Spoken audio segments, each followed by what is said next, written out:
Fire service ও civil defence অধিদপ্তর নিয়োগ বিজ্ঞপ্তি 2023 গণপ্রজাতন্ত্রী বাংলাদেশ সরকার। এই মুহূর্তে আমি অফিসিয়াল ওয়েবসাইটটিতে রয়েছি, আপনারা দেখতে পাচ্ছেন। আপনারা যদি আসতে চান তাহলে ভিডিও ডিসক্রিপশনে লিঙ্ক পাবেন, সরাসরি প্রবেশ করতে পারবেন। এছাড়াও আমার চ্যানেল থেকে আইটি ভিডিও, সেই সাথে স্কুল, কলেজ, ন্যাশনাল ইউনিভার্সিটি এবং চাকরির সংক্রান্ত সকল বিজ্ঞপ্তি পেয়ে যাবেন। তাই সবসময় যদি ইম্পর্টেন্ট ভিডিওগুলো পেতে চান আমার চ্যানেলটি সাবস্ক্রাইব করে রাখুন। এখন আমরা বিজ্ঞপ্তিটি দেখে নিব। তো এই মুহূর্তে আমি অফিসিয়াল সাইটটি দেখতে পাচ্ছেন, এখানে রয়েছে নোটিশ বোর্ড। তো আমরা নোটিশটি দেখে নিব।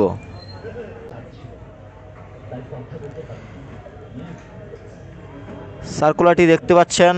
তো এখানে আমরা পুরো বিস্তারিত জেনে নিব।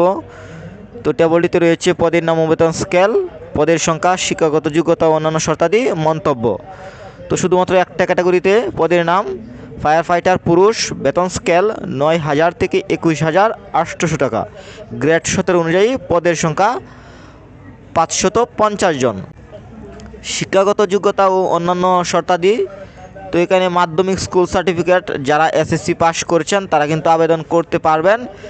এছাড়াও দেখতে পাচ্ছেন শারীরিক যোগ্যতা, উচ্চতা 5 ফুট 6 ইঞ্চি, সেই সাথে বুকের মাপ 32 ইঞ্চি। মন্তব্য, সকল জেলার প্রার্থীগণ আবেদন করতে পারবেন। এছাড়াও রয়েছে একে প্রার্থীকে অবশ্যই বাংলাদেশের স্থায়ী নাগরিক হতে হবে এবং জাতীয় পরিচয়পত্র অথবা জাতীয় পরিচয়পত্র প্রাপ্তির অনলাইন আবেদনের কপি স্লিপ থাকতে হবে। এছাড়াও দেখতে পাচ্ছেন ফায়ার সার্ভিস ও সিভিল ডিফেন্স অধিদপ্তর, কাজী আলাউদ্দিন রোড, ঢাকা। রয়েছে সাধারণ প্রার্থীদের ক্ষেত্রে 1/8/2022 তারিখে বয়স 18 থেকে 20 বছর। এখানে শুধুমাত্র পুরুষরা আবেদন করতে পারবে এবং কি 18 থেকে 20 বছরের মধ্যে হতে হবে। অনলাইন আবেদন পূরণ সংক্রান্ত নিয়মাবলী ও শর্তাবলী, পরীক্ষায় অংশগ্রহণ ইচ্ছুক ব্যক্তি fscd.ted.com এই লিঙ্কের মাধ্যমে কিন্তু আবেদনটি করতে হবে। এছাড়াও আবেদনের লিঙ্কটি আমার ভিডিও ডিসক্রিপশনে দিয়ে দিব।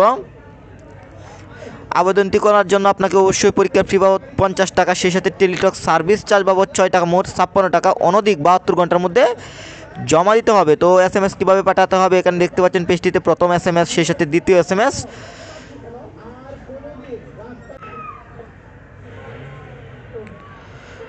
সার্কুলারটি প্রকাশিত তারিখ 25/8/2022। এটাই কিন্তু সর্বশেষ সার্কুলার এই ফায়ার সার্ভিসের। এছাড়াও দেখতে পাচ্ছেন অনলাইনে আবেদনপত্র পূরণ ও পরীক্ষা ফি জমাদান শুরু তারিখের সময় 31/8/2022 এবং কি সেই সাথে অনলাইনে আবেদনপত্র জমাদানের শেষ তারিখের সময় 21/9/2022। এটাই হচ্ছে ফায়ার সার্ভিসের সর্বশেষ সার্কুলার। এরপর এই ধরনের কোনো সার্কুলার এখন পর্যন্ত আসেনি, যদি আসে আমার চ্যানেল থেকে পেয়ে যাবেন। আশা করি ফায়ার সার্ভিসের সর্বশেষ অবস্থা, সেই সাথে সার্কুলার সম্বন্ধে বুঝতে পেরেছেন। সবাই ভালো থাকবেন, আল্লাহ হাফেজ।